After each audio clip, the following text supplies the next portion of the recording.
Hey there everyone, welcome to our fisheries lesson. Um, as you should have read on the unit pages, the main unit pages, when we mention fishery, when we talk about fisheries, we're talking about a business, essentially a measurement of how much fish is caught. Um, but when we say a fishery, we're really talking about a single species. Um, we can if we mention the fishing industry, then we can sort of use that term to encompass all the things that are caught. But a fishery really can target any aquatic species, even shellfish, anything from traditional fish to shellfish, and we measure the success or um, track the success and or progress of this business by counting essentially how much fish are caught. Um, and we call that catch, number of fish or units of that target fishery caught per unit time, usually annually. Um, and so when we talk about a fishery, we need to keep that in mind that we're talking about a single species. Now, in order to understand the dynamics of a fishery and how humans impact um, each particular or multiple species um, by fishing that population and the impact on the ecology and the ecosystem around it, we need to understand essentially the physiology and population dynamics of each particular species. And once we do that, and we compare, we correlate those dynamics with what we see in our catch, in the number of fish caught within that fishery, we can make some sense of it and sort of manageably fish that species or put in place rules and regulations and some guidelines in order to make sure that we don't drive any species extinct or have any major impacts on the ecosystem. And these are practices, this is a practice that really has only come into play very strongly over the last half century or so. So let's go over this. So take a brief look at essentially the fisheries curve or what I'm calling the life cycle of a fishery. And that is essentially if we count the number of fish caught over time, and this could be any amount of time. This could be many years. It could be a few years. It could be 10 years. It could be 20 years. But this is the length of time that this particular species of fish has been fished for, is being caught by humans, harvested. And it could be any species really. I listed a number of fish here that are popular and important game fish, and swordfish, cod, tuna, striped bass. But like I said, this could be clams, this could be shrimp, this could be squid. And the life cycle of the fishery for any one of these species has been historically characterized by when you first start to fish a species, you have sort of low numbers of catch. Then as you practice, essentially, which is a simple way of putting it, but as you get better and better at understanding what the best ways are to catch that species and how to target the biggest number of species, um, and actually, I should take a quick step back and just say, I say number of fish caught here, but we can also measure that in sort of weight. So pounds or tons of fish caught. Um, but we'll use the term numbers for simplicity's sake. So, anyways, you get better and better at catching that fish, and you learn how to target and catch the bigger fishes, the bigger of that species, the older and larger fish within that population. Then your catch gets bigger and bigger. So you learn how to catch better, you catch more, you catch more.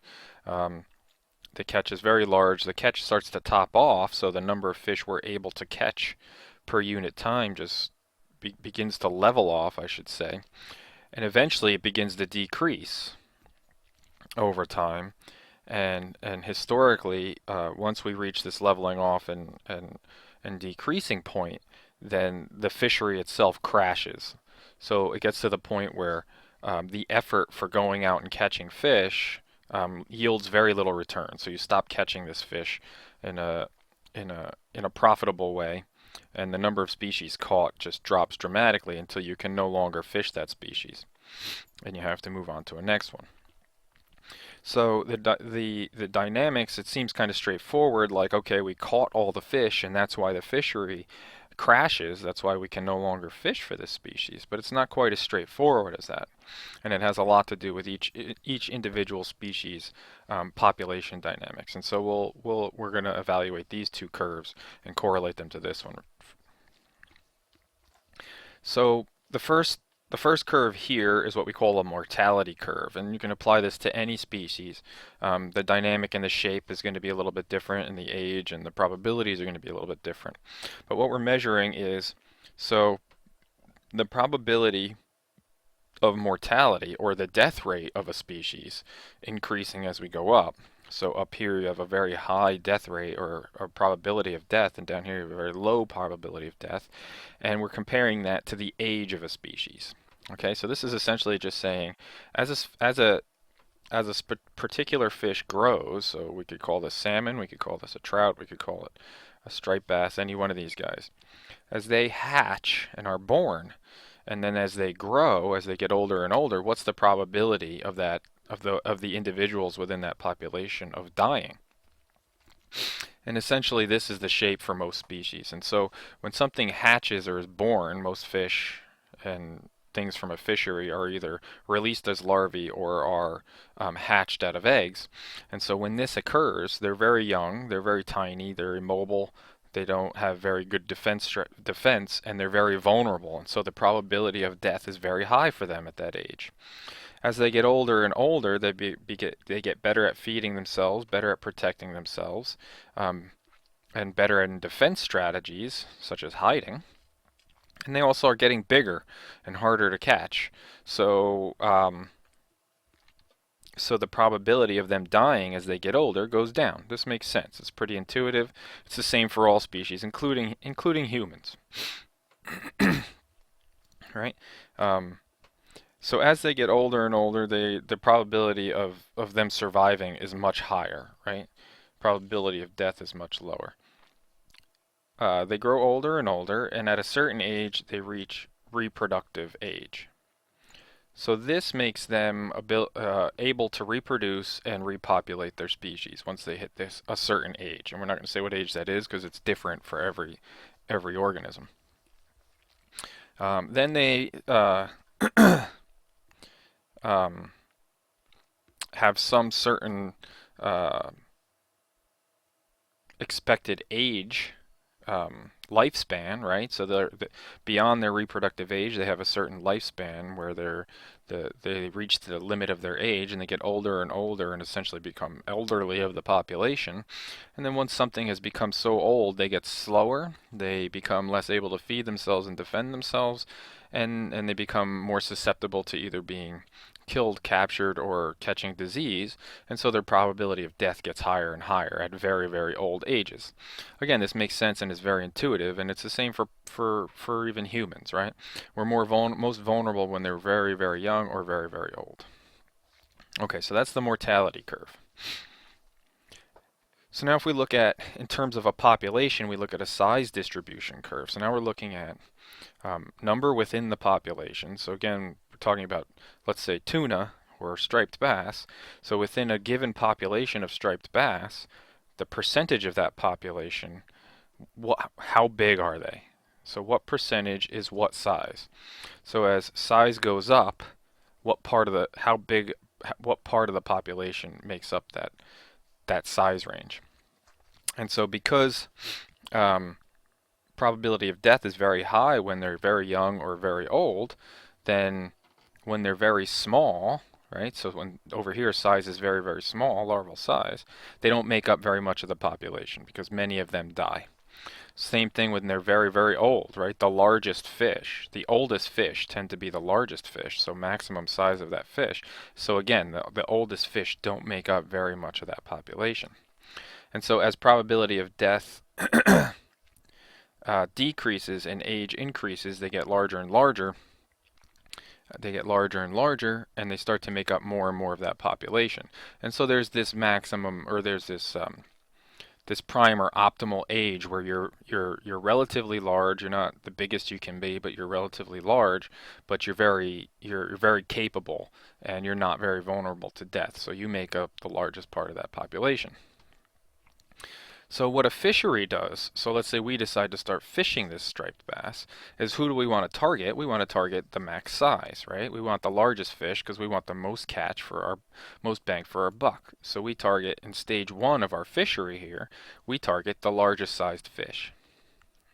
Okay, now as we get better and better at catching these guys, right? We start to catch and reduce the size of the population. We remove all the largest fish, and so we have to fish to the next size fish in that population, right? So we fished all the biggest, we removed the majority of the biggest striped bass.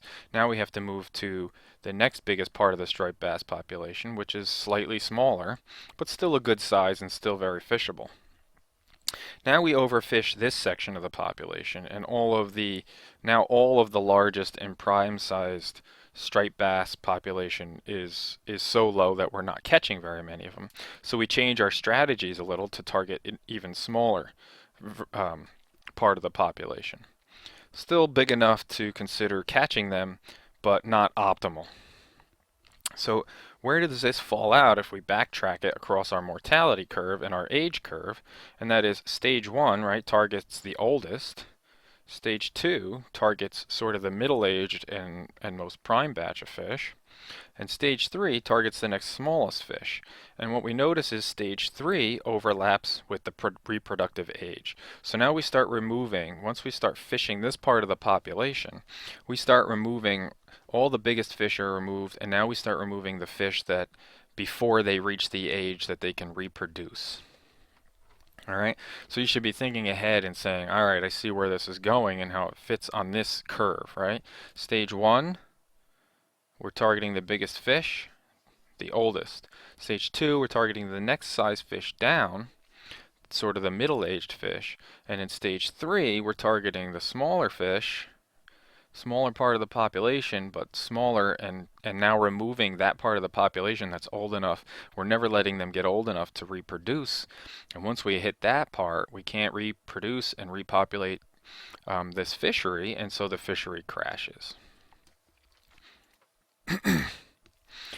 So we usually, within a fishery, most fishermen are not going to pack up their bags and go do something else. And so we can talk about that in terms of the industry as a whole, essentially. So we're not going to stop fishing. Fishing is too big of a part of our economy and too big of a food source and creates too many jobs. And so what we do is we move on to other fish. Whether that's the industry as a whole or a fisherman as an individual, we move on to other fish. So if we take our fisheries curve of multiple species, so we have a fisheries curve of 4 different species here, and if we just use this for a simple example, let's just say one fisherman, starts out targeting swordfish, and he fishes that population until the fishery crashes, and then he moves on to tuna, or starts fishing both at some point where we have this overlap, and he fishes the tuna until the tuna crashes, and then as the tuna are crashing he begins to switch over to cod. And really, again, I'm talking about not one fisherman, I'm talking about the industries as a whole and how they move on from species to species target. And so we have cod, crashes, we switch to striped bass, crashes. So what happens when we do this is we start removing trophic levels, right? There are fewer large fish species. We move on to the next one and we're fishing for smaller fish species, and it's not necessarily size that we're talking about, but trophic level. And this overall pattern where we fish down through species, we call fishing down the food web. When we say fishing down, we mean we're fishing down across trophic levels, and we're actually effectively shortening the food chain. And we're going to talk a little bit about what that does to an ecosystem in one of the next lessons.